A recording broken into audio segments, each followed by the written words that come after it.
Hi, Caroline. Hi, Calliope. How are you? I'm great. How are you?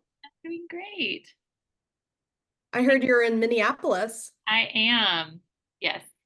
Very nice. Yeah, it's pretty here. It's not so humid.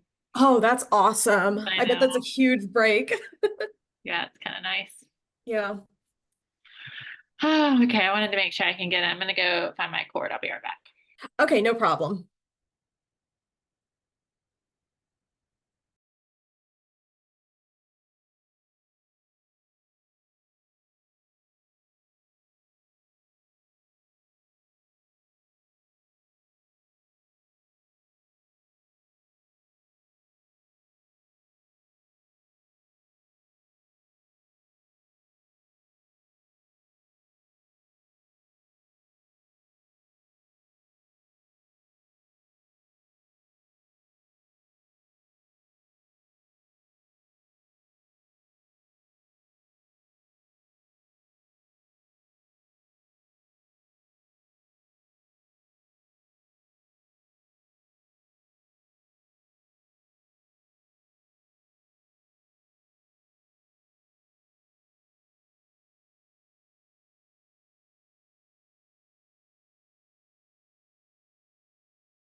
Hi, April.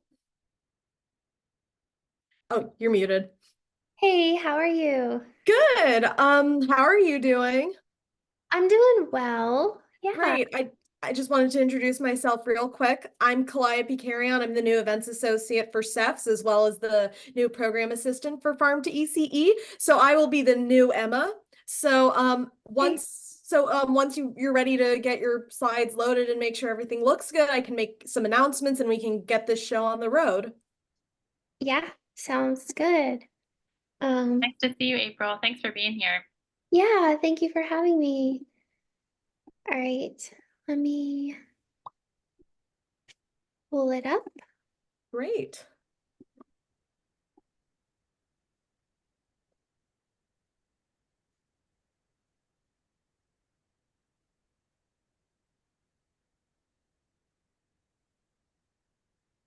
So y'all want this to be about an hour?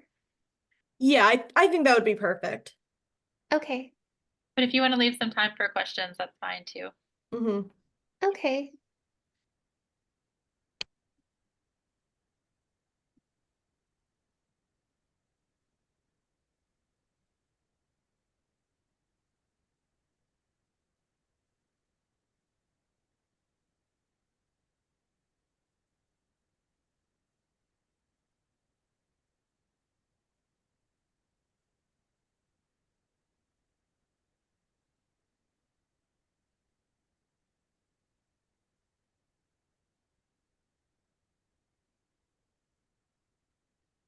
Can y'all remind me who the participants are?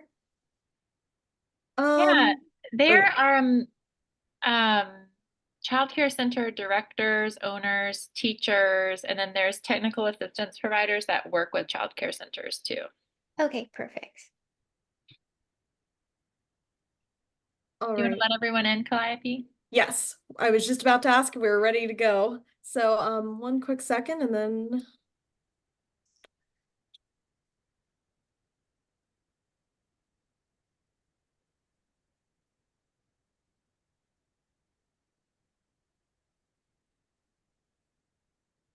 And then April will also have this up on our website too. So all of the child care centers are invited to join at this time, but as you know, that job can get, everything can come up. So we always record it so that they can watch it at a later time too. So just wanted to let you know that. Okay, sounds good. Mhm. Good afternoon, everyone. Welcome to the Learning Burst series, the second one for our August group. I'm not if you were not in our last Learning Burst. I'm Calliope Carrion. I am the new events associate for CEFS as well as the new program assistant for the Farm to ECE program. I'm really excited to get started here. And if everyone could please put in their name first and last into the chat so we can have an accurate attendance record, that would be perfect. And I'm joined by Carolyn Hundley and our amazing trainer, April Fogleman. So I will give them the floor as they see fit. Thanks so much, Calliope. I will hand it right over to Dr. Fogleman. We are so happy that you're here with us today, and I'll just let you introduce yourself. Thank you so much. Okay, yeah, thank you for having me. So I just want to let everybody know that because I'm a professor and I teach, I would really love it if you ask questions throughout the presentation. I may ask you questions. I don't like just lecturing. So if you could try to be a little interactive, that would be awesome. And just feel free to ask questions. You can interrupt me um, either through the chat or just by unmuting yourself and speaking up. Um, yeah, so I would be really happy to hear from you. So, to tell you a little bit about myself, I am a registered dietitian and a lactation consultant. I have three kids. They are ages 6, 9, and 12. And they're all girls and they're all homeschooled. My husband homeschools them. And then I have two dogs, a golden retriever and a mutt. And the mutt, she is a puppy. And She's 4 months old and her ears just overnight like flopped over. So they were sticking up and now I guess they've gotten big enough to where they flopped over and we're all just like dying how cute it is. Okay, anyways, so I teach at NC State University. I teach nutrition. My focus so far has mainly been on maternal and infant nutrition, breastfeeding, infant nutrition, maternal nutrition, so all of that. Um, and we do train people to become lactation consultants, not completely because we can't always provide the clinical hours, but we can provide the educational hours. So, okay, I was checking the chat, but is everybody putting their name in? All right. I will go ahead and get started here. I'm trying to figure out how to move this bar so I can see my slides, but still see y'all. Okay. All right. So in this session today, I'm going to give you an overview of maternal and infant nutrition, and breastfeeding, of course. We're mainly going to talk about breastfeeding, but I'll give an overview of just maternal and infant nutrition as a whole. And um, then towards like the middle to the end of it, we're going to talk about really focusing on how the community can support breastfeeding specifically. Because I feel like you all probably know that breastfeeding is important. That's why you're here. So I don't want to just preach to the choir and tell you more reasons why breastfeeding is important. Of course, I'll tell you some, but really I want to focus on how we can support breastfeeding as a community. So we have all kinds of policy documents that encourage breastfeeding and in the Healthy People 2030 objectives, which is like a guiding public health policy document. Well, it's online. You can find the objectives there. There are a bunch of nutrition-related maternal and child health objectives. So these were created because it's known that proper maternal and infant nutrition, which of course includes breastfeeding, can reduce fetal, infant, child, and adolescent deaths, but maternal deaths as well. And we'll talk about all of those reasons. Prenatal care is part of those objectives. So, of course, it's really important that pregnant mothers get prenatal care when they find out that they're pregnant. Um, so, one of the objectives is to increase the percent of pregnant women who receive early prenatal care. It can help reduce low birth weight babies, very low birth weight babies, preterm births. And help mothers achieve the recommended weight gain during pregnancy. Breastfeeding, newborn screening, and service systems are also included in these objectives, wanting to increase breastfeeding, increase worksite lactation programs to help with encouraging breastfeeding at the mother's workplace, also encouraging telehealth, working so that the moms can be home with their babies. And another objective is to decrease formula supplementation in the first 2 days of life. Really, that can very much derail breastfeeding. I'm sure that either some of us on this call either have had this happen to us or know people who it's happened to where um, they had a baby in the hospital and then something happens to where a nurse says, oh, just give that baby some formula. And then the formula comes out really quickly, stretches the baby's stomach out, and then the baby doesn't want to nurse. And then that is such a crucial time for establishing breastfeeding that mom's milk supply then doesn't come in as it should. And it can either completely disrupt breastfeeding or make it very difficult. So that is another objective. So, focusing on weight status and growth, objectives are to reduce the portion of children and adolescents who are overweight or obese and reduce household food insecurity. And the WIC program is a great program that I'm sure you've all heard of, and have people that you know who are on this program, that can help with achieving these goals. And then food and nutrient intake. So in people ages 2 years and older, these are some guidelines here. And again, programs like WIC and SNAP can help with these in the population. Reducing iron deficiency and anemia is very important as well. Increasing abstinence from alcohol, increasing folic acid intake to at least 400 micrograms, and that's to prevent neural tube defects, and increasing the use of multivitamins. With mothers, it's important to have healthy mothers, it's important to have healthy mothers, okay, just in general. But one of the things that I emphasize to my students, because I have a lot of male students too, is that I'm not saying that I only care about the women. I'm saying that if we have healthy mothers, then that will lead to a healthy population because everybody starts out as an infant and that infant comes from a mother.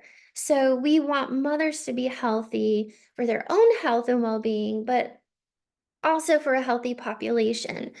So here's some guidelines for some guidelines for maternal health. And of course, healthy mothers physically and mentally can help lead to healthy infants. In infancy, some of the things that we are concerned about are breastfeeding, formula feeding, growth and development, complementary foods, solids, and then making sure that they get these key nutrients here, vitamin D, iron, and fluoride. And today we'll focus on breastfeeding. We can also talk some about formula feeding in that when it's medically necessary, it can be life-saving.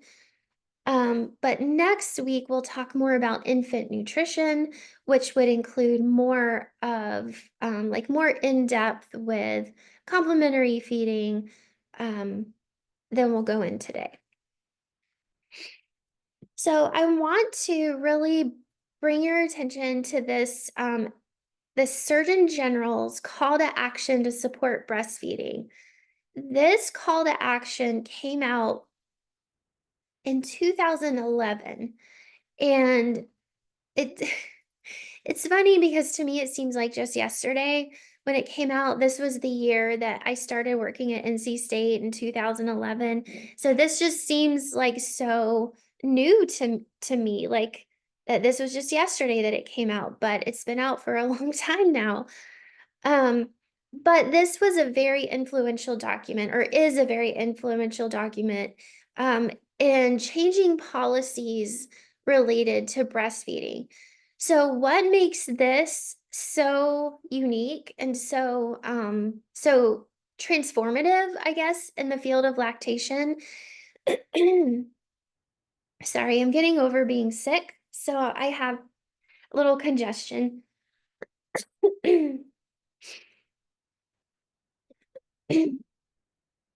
Okay, so what makes this so transformative in the breastfeeding world is that before this document came out, the way that we would focus on supporting breastfeeding is really kind of looking at mothers and saying, you should breastfeed, and here's why you should breastfeed your baby. You should breastfeed because breast is best, and you should do it. So that was really like the focus, how people would encourage breastfeeding. But what I love so much about this document is it takes that responsibility off of the mother and puts the responsibility onto the community. And that's really how it should be, because data related to breastfeeding rates shows us that about 85% of women initiate breastfeeding, but by 6 months, only about 23% are still exclusively breastfeeding. So, a lot of women have a goal to breastfeed, but they can't reach that goal. So, why is it that they can't reach that goal? So, we can put all of the responsibility on the mother, but that's not going to work because there are so many barriers to breastfeeding. Um, so before I go on talking more, I'd like to hear from y'all, what barriers to breastfeeding have either you experienced or somebody that you know, or barriers that you've heard of? Um, what are some things that kind of get in the way of breastfeeding? Just feel free to speak up.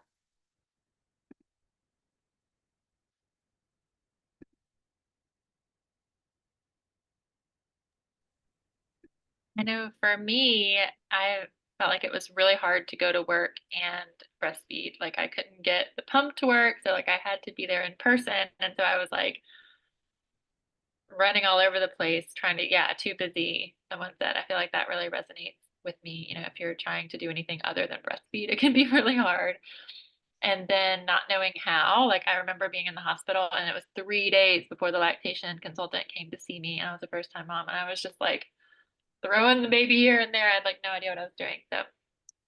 So, yeah, I'm going to write a couple of these things down. So, you said work and then knowledge. Okay. Anybody else? Even if it's not you, like if you know somebody, what barriers that they've had.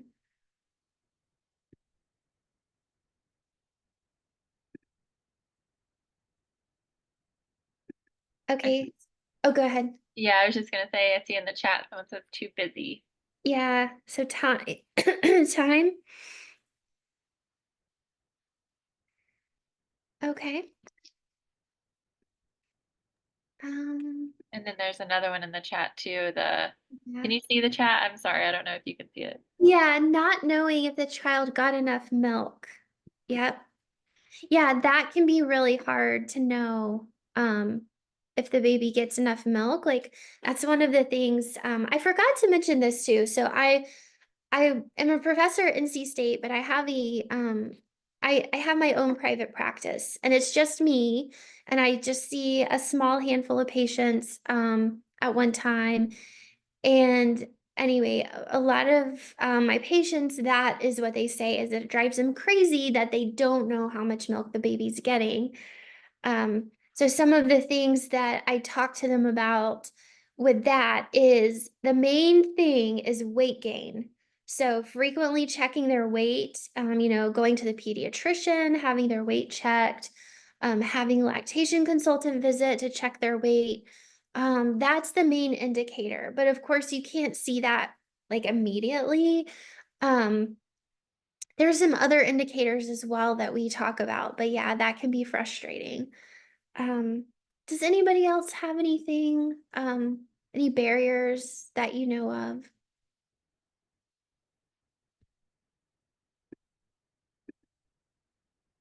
Okay. Well, if you think of some and want to share, please let me know. Um, so the Surgeon General's call to action basically is saying that there are action points for different sectors of society. So there are action points for mothers and their families, for communities, for healthcare, for workplace, um, all kinds of sectors. So, calling on everybody to take action to be supportive of breastfeeding. So, the recommendations for breastfeeding from the World Health Organization, UNICEF, and also the American Academy of Pediatrics is exclusive breastfeeding for 6 months. That is, well, we'll have the definitions here in a second. So exclusive breastfeeding for 6 months, and then starting at 6 months of age, complementary feeding, so introducing complementary feeding with continued breastfeeding for 2 years of age or beyond. So it's really breastfeeding as long as is mutually desired by mom and baby. And the American Academy of Pediatrics, what's interesting is they used to have a recommendation of breastfeeding for at least a year. But what was happening was people were hearing that and they were thinking that 1 year was their recommendation. And so parents would interpret that as, oh, my baby's a year, I need to stop breastfeeding. So what the AAP did is they updated their recommendation to say, to match World Health Organization and UNICEF to say at least 2 years. And what I'm seeing is that I'm seeing more and more people who are breastfeeding longer and who are not embarrassed by it. So that's a really good thing. So the definitions of feeding, exclusive breastfeeding, this means an infant receiving only human milk from his or her mother or a wet nurse, or express breast milk. So basically, just human milk, no other form of food. So the exception, of course, they can have medicines, vitamins, things like that. Complementary feeding, it's a process starting when human milk is no longer sufficient to meet nutritional needs. And at that point, is around 6 months of age. And this is where the baby starts to take in other sources of foods. We'll talk more about complementary feeding next week. So why is it that the recommendation is 2 years or beyond? So I remember when I first started teaching at NC State, students were shocked that the recommendation was 2 years because they just were not used to seeing toddlers nursing. And now I think it's definitely more and more accepted and a little bit more normalized. So a big reason why 2 years is recommended is because um, the child's immune system is not fully developed for a while. And so for the first 2 years, they're receiving immunity from their mother's milk. Another reason, too, is that babies and children actually have an instinct to suckle for about I mean, it varies based on the child, but maybe about 7 years. So I know that a lot of y'all have seen children with pacifiers that are like 3, 4, 5 years old, and you're like, oh, they're too old for that. But the truth is that they have that instinct to suckle. So whether it's a pacifier or their thumb, they have that instinct. And if they're not being bottle fed or breastfed, then how else are they going to fulfill that natural instinct to suckle? So that is another reason why breastfeeding 2 years or beyond is important. And just to share a personal story, so my middle daughter, she nursed for a little over 5 years. Well, all three of them did, and I didn't encourage it. They just naturally did that. But my middle daughter in particular, it was really cute because when she weaned from nursing, she would still fall asleep at night on, like, I would hold her in my arm like this, and we would lay down and she'd fall asleep right here. And so her cheek was right here. And once she started to fall asleep, I could feel her like suckle. And she wasn't suckling on anything, but like her tongue was moving in that suckling motion. And sometimes she still does it, and she's 9. So like I still can feel her tongue kind of moving in that motion, but it was more prevalent when she was like 6 and 7. and it's decreased as she's gotten older. But that to me is really interesting. Like, hey, these children, they really do have this instinct. Um, in terms of health outcomes, not breastfeeding is associated with an increased risk of all of these things listed here.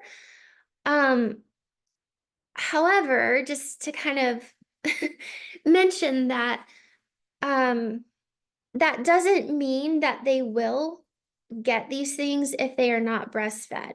And it doesn't mean that if they are breastfed that they won't get these things, okay? So when we talk about an increased risk of a health issue, what we're talking about is, let's just say, for example, that the risk of meningitis is 1%. And breastfeeding, with breastfeeding, it might bring that down to like 0.5%. So, what I'm saying is, like, you have to think in terms of what's the risk in the first place. And sure, maybe not breastfeeding might raise that risk, but it doesn't mean that it would happen. So I don't want to use this to shame anybody who wasn't able to breastfeed.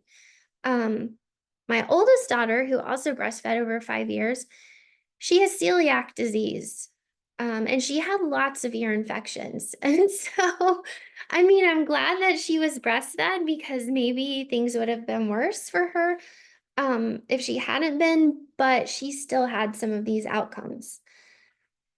For the mother, not breastfeeding is associated with the risk of postpartum hemorrhage, breast cancer, and ovarian cancer.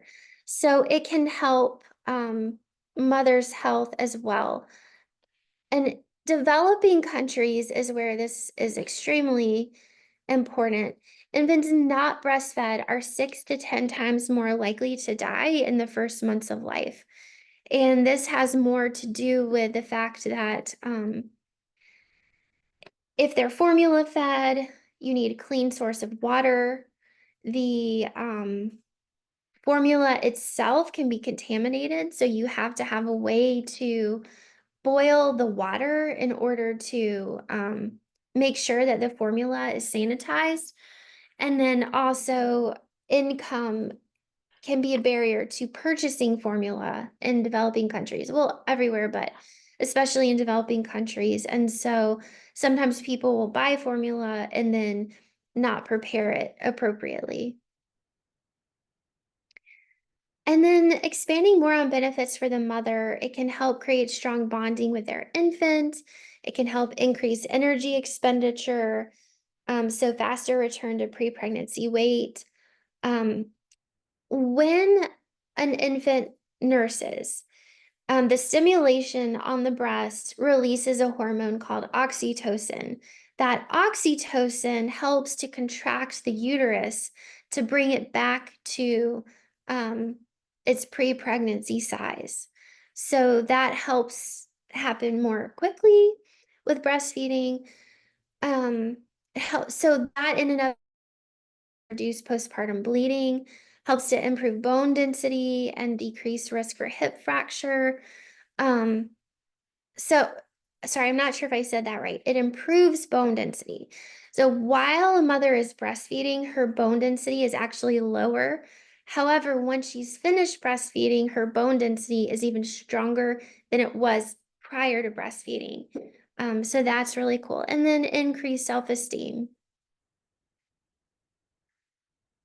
So, optimal infant and young child feeding, and when we talk about optimal infant and young child feeding, that includes breastfeeding, complementary feeding, formula feeding, any type of infant feeding.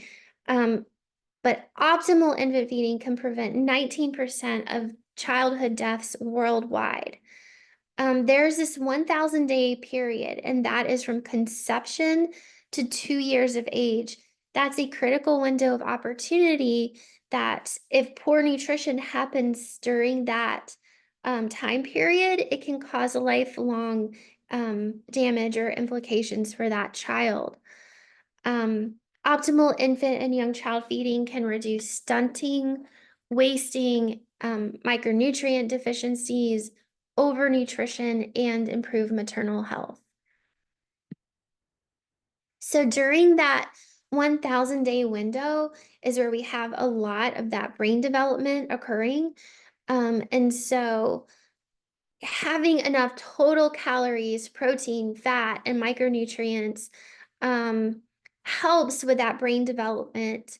Um, and then undernutrition is linked to cognitive impairment. So that's why, like, if there's a nation that has chronically undernourished children, then that's bad for the nation because they will not have a future that is as productive as they could be had they had proper nutrition as children. So growth faltering tends to happen with that complementary feeding, and that is related to the fact that with breastfeeding, you don't have to worry so much about food safety. You put the baby on the breast, and there you go. You don't have to worry as much about hand washing, hygiene, things like that. Um, but once complementary feeding starts, then the babies get more infections and nutrient deficiencies. So we'll talk more about complementary feeding next week. So I'm going to go through this. Okay, so current patterns of infant and young child feeding. So as a nation, but also throughout the world, poor practices still persist despite making progress. There are large scale barriers to good practices. And so we need to have like a common global agenda for everybody to be on the same page. Individual and community level barriers. So kind of back to what we were talking about before, um, people being uncomfortable talking about breastfeeding, uncomfortable seeing people breastfeed, a lack of support with breastfeeding, lack of knowledge of caregivers, lack of income for resources to be able to find support, and lack of time. Workplace policies, education, and formula advertising, all of this can interfere with breastfeeding. So there are some approaches. The one that, or a few that we can talk about, implementation of the International Code of Marketing of Breast Milk Substitutes. So that's like a worldwide initiative that countries can sign on to. And some countries take it a lot more seriously than others. The United States doesn't take it that seriously, even though we have signed on to it. But it's basically saying that there are codes that have to be adhered to for advertising formula. So we don't want to advertise formula in a way that will undermine breastfeeding. So for example, a lot of formula companies on their can, a formula will say like, just as good as breast milk, or just like mother's milk, or things like that. A big one that I'm sure that you're all kind of familiar with is the giving bags of formula out at the hospital when somebody has a baby. So, like if you have a baby and then your doctor's saying, okay, I want you to breastfeed. That's, best nutrition for your baby. Um, okay, and then here's a bag for you to take with you for when you go home. And it's this cute little bag that has, all kinds of baby stuff in it, but then it has formula samples in it. Now, the formula companies provide those to the families. So, or to the hospitals for free. So there's no, it's just marketing. So they're marketing that. So then what happens if in the middle of the night, the baby's crying, the baby's really fussy, mom's frustrated. Oh, but there's formula, the formula that was sent home with them at the hospital. So then they use that, and then that can kind of derail breastfeeding instead of seeking out a lactation consultant or talking to their doctor about what could be going on. So that's why I have a picture here of a generic can of formula. So when formula is needed, I encourage people to use generic brands, because the generic brands don't have that kind of marketing. So it's less expensive, just as good, but you are not paying that upcharge for the unethical marketing that happens. Um, Now there are some cases where specialized formula is needed, like with like hypoallergenic formulas and things like that. So there are exceptions. Another initiative is the Baby Friendly Hospital Initiative, which provides it has 10 steps for hospitals to take to support mothers in breastfeeding.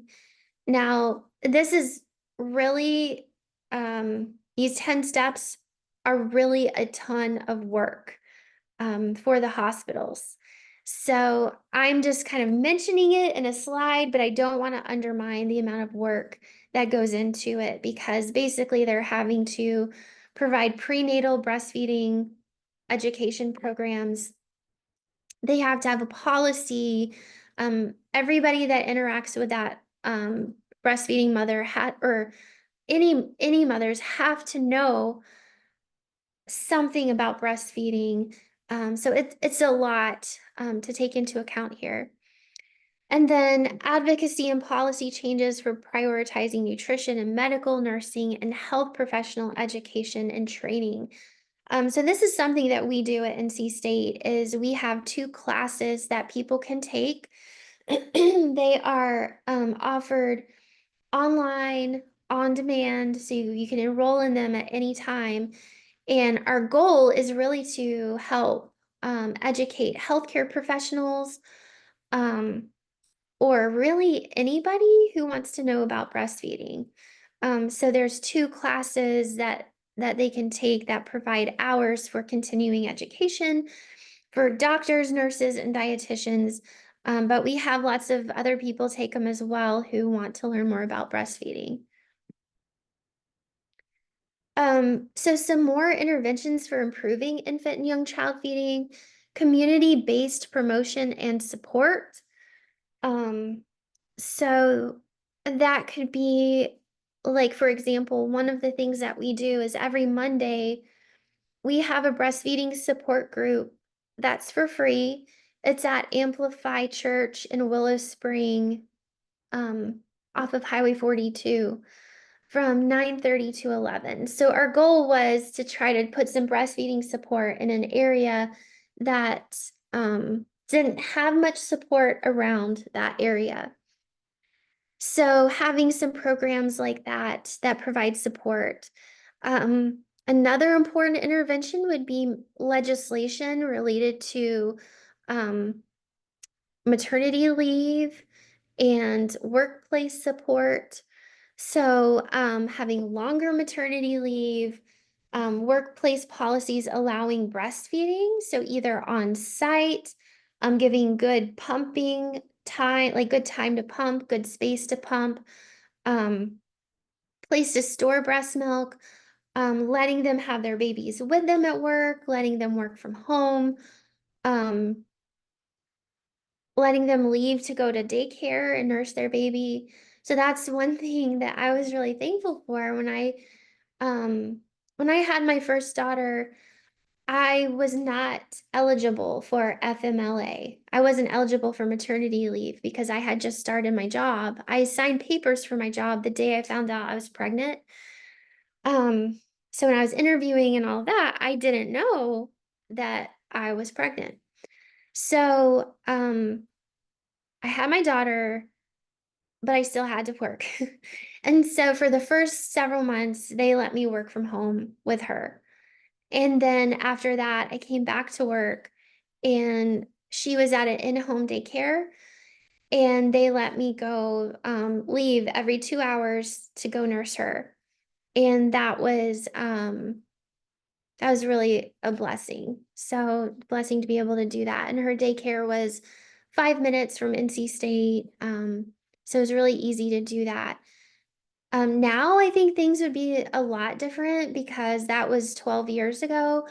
And especially with COVID, that has like really driven remote working tremendously. So at this point, I think that I would have been able to work from home as long as I wanted to. But who knows? Um, April, I was wondering if you could talk about when you did go to feed your baby at the child care center, like where did you go and what did that look like? yeah, so it was an in-home daycare. So it was a lady who had four children total that she was watching. And I just went to her house and sat in a chair and nursed Stella. It was, yeah, it was not a big deal. She was really sweet about it and just let me come there, nurse her. And I mean, it was really hard for me, like saying bye to her, you know, but it also was a blessing to be able to have that time. Yeah. Thanks. Yeah. Okay, and then a little more about the call to action to support breastfeeding. So this is something that I feel like everybody can work on. So as childcare centers, this is something that we can kind of keep in mind with supporting breastfeeding. So there are all kinds of barriers to breastfeeding. Um, so this is kind of like going through some common barriers and addressing them. So lack of knowledge. So mothers having a lack of knowledge of breastfeeding, but also people supporting breastfeeding, having a lack of knowledge about it. So not knowing about the benefits of breastfeeding, not knowing the risks of not breastfeeding, which y'all know that now, so that's good. I mean, you probably knew it already, but just in case now, you definitely do. Um, Information about breastfeeding and infant formula are rarely provided by OBs during prenatal visits. So there's a lack of prenatal education related to breastfeeding that's done. Um, I see this a lot where mothers are so focused on the birth that they don't even think about how they're going to feed the baby afterwards. Um, Mothers being uncertain about what to expect with breastfeeding and how to do it. And education about breastfeeding is not always readily available. And then social norms. So in the United States, bottle feeding is viewed by many as the normal way to feed infants.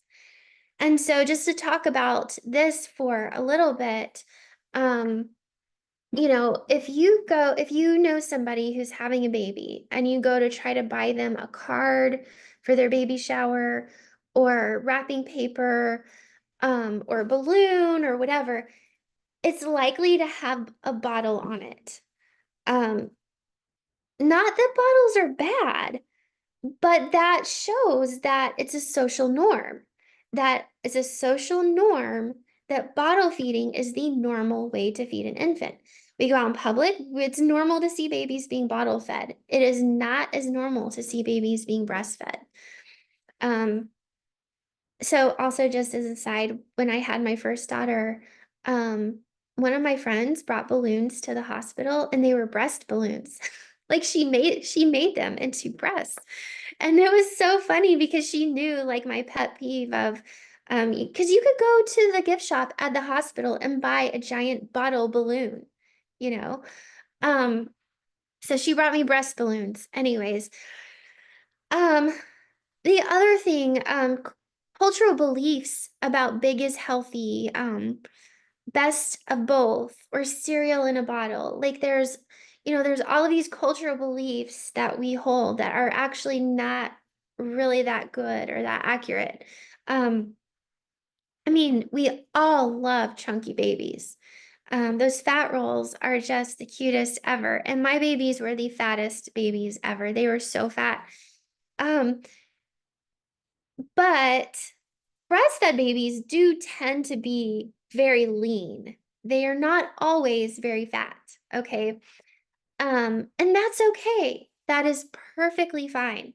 So, then the best of both. So some people, especially people coming to the US from other countries, they want to breastfeed and formula feed, because they see people in America formula feeding. So maybe in their own country, everybody breastfeeds, but then they come to America and they see more people bottle feeding. So they want to do both. Um, and then cereal in a bottle, a classic thing told by healthcare professionals, by pediatricians, to parents to put cereal in a bottle to help their baby sleep better at night. Um, this, I won't spend a lot of time on this. I could go on about it, but it is actually really not a great idea. Um, Babies actually don't, I'll just say this, they don't have the enzyme yet in their stomachs to digest the carbohydrates that are in cereal until about 6 months of age. And so it could actually end up causing more stomach upset. Um, Also, the other thing is a lot of reasons why this is recommended is because they say it'll help the baby sleep longer at night. But we don't want to try to get the baby to sleep longer if that's not their natural rhythm. Because when they are in a deeper sleep is when SIDS is most likely to occur. Um, so it is normal for babies to wake up frequently throughout the night and need to nurse. That's normal and that is fine. Um, Now, there are strategies to help parents in coping with that. So you can, refer them to a lactation consultant to help them find strategies of coping if it is affecting their mental health. Anyways, this is a really big topic, so I'm just gonna like skim the surface there. Um, Other barriers include poor family and social support. So we're uh, receiving contradictory information from friends and family. Um, for example, my mother-in-law, who is, once the babies were born, was a fantastic support for breastfeeding. But beforehand, like one time she said, I just hope you don't breastfeed during church or at church. And I say, well, how should I feed her? And then she'd say, well, pump and bring a bottle. And I'm like, so I can pump during church, but I can't breastfeed during church. Um, and also, how do you think Jesus was fed? So, anyways, hearing things like that, just as an example from family, and from people around you can really impact how you feed your baby. Other barriers include embarrassment. Um, so embarrassment of breastfeeding in public or social situations. Thankfully, I feel like this is really getting better. Um, I remember one time nursing one of my babies in public when they were newborn, and a sweet old lady walked by and said, "Thank you for breastfeeding." And I just thought that was really sweet. So things like that can go a long way to support breastfeeding. So, if you are working in a childcare facility and you have a mom come in who wants to breastfeed her baby during typical work hours while her baby's there, being supportive and saying something like that, like, thank you for breastfeeding and good job or good work. And I know it's not easy you getting here and all of that. So really being supportive can go a long way. Um, Breasts have been regarded as sexual objects, and the nurturing function of breasts has been downplayed. So it's completely normal to see breasts on display in ads and marketing, football games, the Olympics, like during the opening closing ceremonies, or all of these areas, like that's totally normal. But then to see a baby being fed by a breast is has typically been taboo. So kind of checking those beliefs. And then lactation problems are obviously huge barriers to breastfeeding. So sore nipples, engorged breasts, mastitis, leaking milk, pain. failure to latch on by the infant, concern about insufficient milk supply, conflicting advice from clinicians. All of these things are things that a lactation consultant can help with. And thankfully, insurance now covers, most insurance companies now cover lactation care by an IBCLC, which is wonderful. Employment and childcare, so inflexibility in work hours and locations, lack of privacy for breastfeeding and pumping, not having a place to store milk, not having supportive coworkers who will share their refrigerator, um, unable to find childcare facilities at or near the workplace, facing fears over job insecurity, and having limited maternity leave benefits. And then barriers to health services, so low priority given to support breastfeeding. Um, Although now I feel like it's really getting a lot better. Um, so from the public health perspective, these are um, the actors or the the people within the people that can impact breastfeeding, mothers and their families, communities, healthcare, employment, research can help impact breastfeeding and support it, and then the overall public health infrastructure. So this is a really important graphic that I want to explain here, where this is called the social ecological model of breastfeeding support. Now you can apply this same kind of model to all kinds of topics. But in terms of breastfeeding, this is how we would look at it, that we have the mother and baby here in the center, and they're directly impacted by other mothers, friends, family members, coworkers. And then those people and their attitudes, knowledge, and beliefs are directly impacted by clinicians, childcare providers, employers, and supervisors. Okay, so that's where, y'all are right here, childcare providers. So you have a role in impacting directly the community and that mother baby dyad. And then when you go out a little bit more from that, you have doctors' offices, hospitals, universities, etc.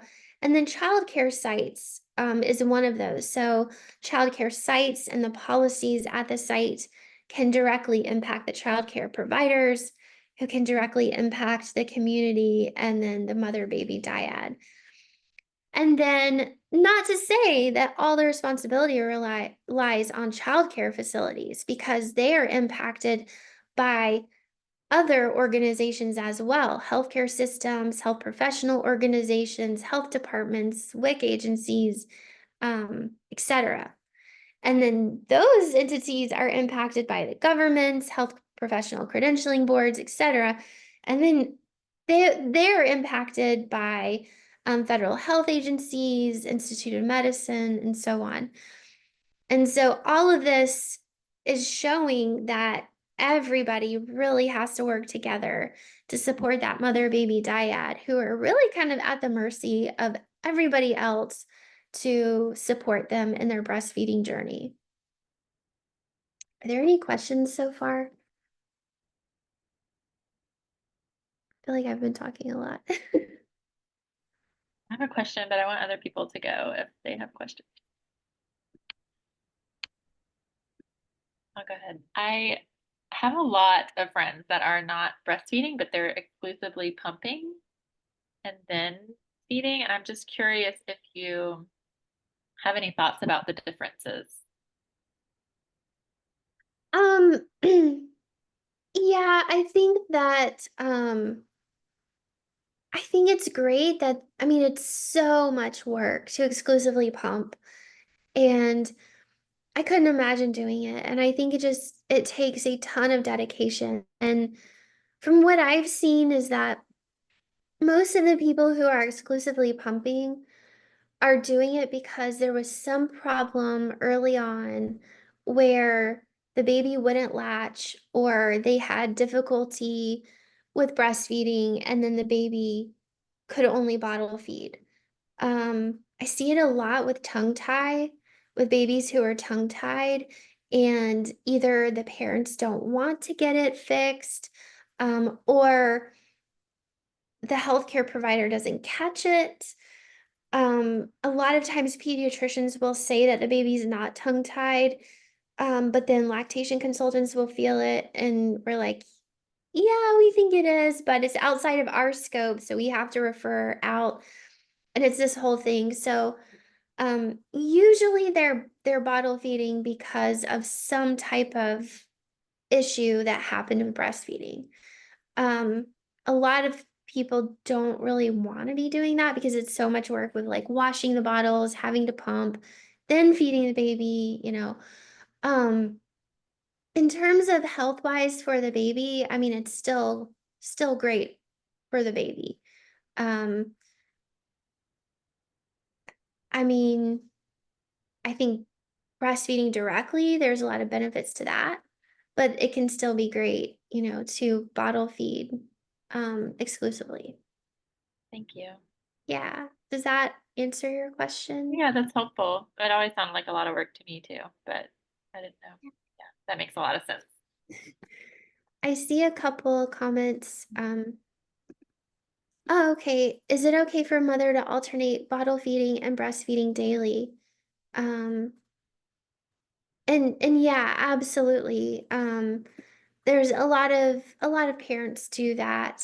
For whatever reason, like if the baby is bottle feeding during the day at daycare, while the mom's at work, and then breastfeeding at night. Um, yeah, that's great. It's fine. All right. Any other questions? Okay. Um, so, in terms of supporting breastfeeding mothers, so kind of back to what I was talking about at the beginning, not telling women that they should breastfeed, rather encouraging mothers to seek help from providers and mother to mother support groups. Um, encouraging prenatal classes so that they can learn about breastfeeding prenatally, and learning about it prenatally can help them make an educated decision. So sometimes mothers just they have no interest in breastfeeding. It's not for me, don't want to do it. That's completely fine if that's the decision that they make.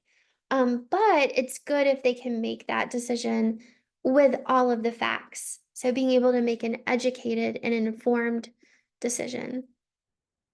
Um, okay, so another question. How would you navigate possible nipple confusion? That's a really great question. So what what I see is that babies are not necessarily confused by going from the breast nipple to the bottle nipple. Um, there's some caveats to that. Usually they're confused by the flow of the bottle. And actually, this is a really important question. I'm glad you asked this because it's very relevant to childcare centers. Um, so with going from breast to bottle, which is something that's gonna often happen when a baby's in daycare, because they're bottle fed at daycare and then maybe breastfed at home. So, um, when we bottle feed a baby, it is very normal to do it where you hold the baby like this and then get, the baby's laying down and then you give them the bottle like this. Okay. And when we do that and we're holding the bottle like this, like if you ever hold a bottle, I'm sure that y'all have seen this, and the milk will just come out of it, right? Just really fast. You don't have to do anything to stop the milk from coming out of that bottle. Um, that is really what confuses babies more. They develop a preference for the bottle because they don't have to work that hard. The milk just flows out of that bottle very quickly, and they're like, all right, Thanksgiving dinner, every meal. And they get their belly filled really quickly without much work. But with breastfeeding, it's different because they have to move their tongue in a peristaltic motion and draw that milk out of the breast. It takes quite a bit of work for them to do that. And usually, so there are cases of oversupply where the milk just sprays out, but usually it doesn't come out as quickly as it does with a bottle. Um, so to answer your question, how would you navigate that? Is I would encourage anybody who is bottle feeding a baby who is breastfed also should use what's called paced bottle feeding. Um, so I actually wish that I had incorporated that in here, but that's okay. I can talk about paced bottle feeding. I just don't have a bottle or a baby around me. But I can give tell you if you put it in YouTube, paced bottle feeding, um, you can find videos, but basically you hold the baby upright. So let's say the baby's like neck is supported by my hand here and the baby's upright sitting on my lap. The bottle would be horizontal to the baby's mouth. Okay, instead of that cradle position, so baby's upright, bottle is horizontal, and the milk actually doesn't completely fill the nipple. You would think that they would swallow a lot of air, but they don't. And then the baby actually has to work to draw the milk out of that bottle.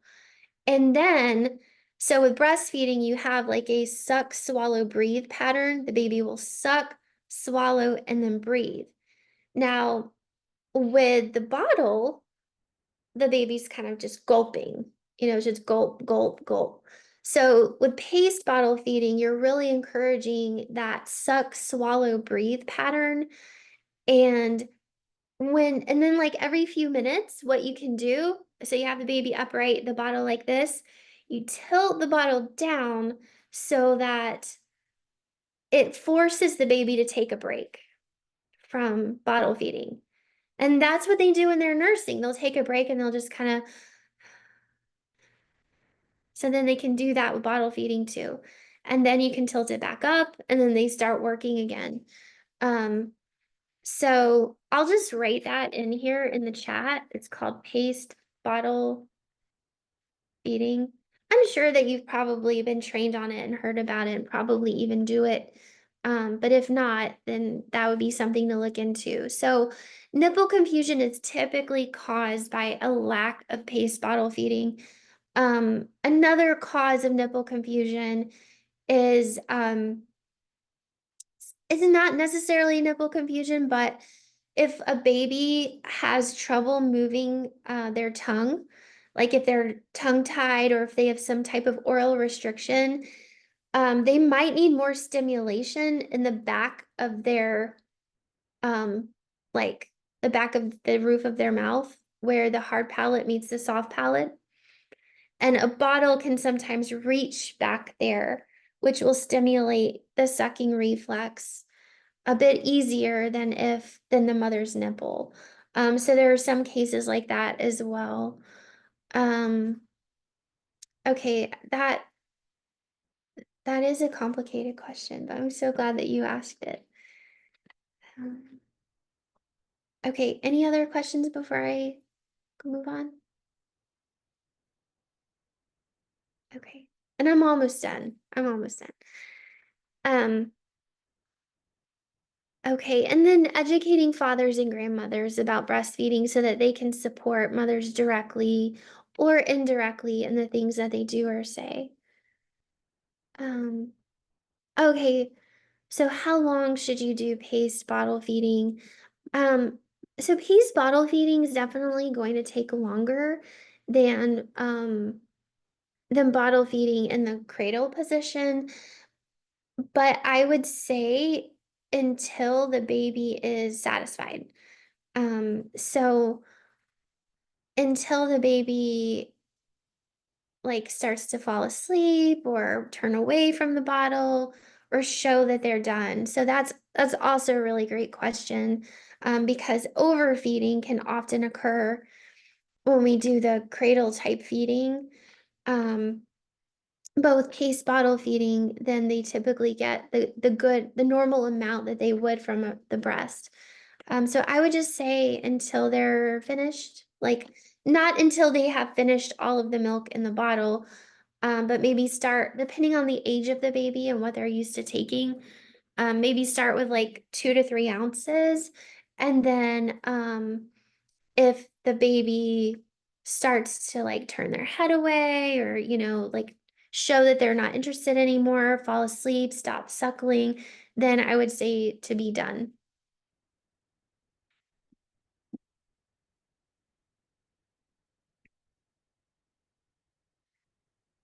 And then for communities, so communities can help with strengthening mother-to-mother support groups, um, integrating breastfeeding support into community organizations, especially in low-income communities, creating a national breastfeeding campaign, and ensuring that formula marketing doesn't interfere with breastfeeding. Um, so call for them to market in a way not to impede breastfeeding. Like, for example, if you go to the pediatrician's office and your pediatrician is encouraging you to breastfeed, but they have Similac posters all over the office, that's going to send mixed messages. And then within healthcare, um, so improving clinician knowledge and skills, um, establishing measure care and quality standards, having an effective lactation care team, providing safe banked donor milk for fragile infants, and then here are the 10 steps to successful breastfeeding that I was talking about earlier. We've talked about employment, so I'll kind of skip over that because we've already kind of talked about that. Research and surveillance, so having research done on breastfeeding that can help support breastfeeding. Having good public health infrastructure to support childcare centers, to support anybody that has to do with supporting breastfeeding mothers. And so all of these groups of people, um, including the community, can have an impact on successful breastfeeding. All right, so that is that's everything that I have. But if you have specific questions or anything that I didn't cover that you want me to cover, please let me know.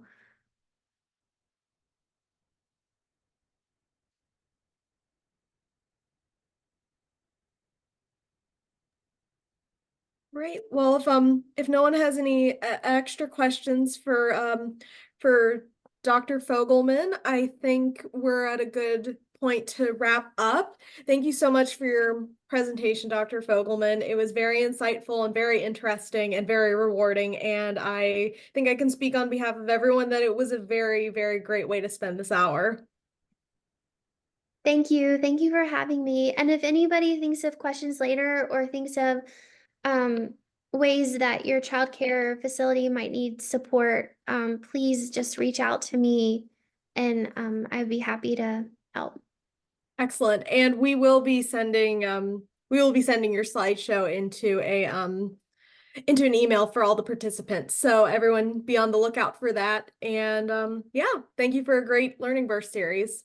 Okay, thank you. Bye. Bye.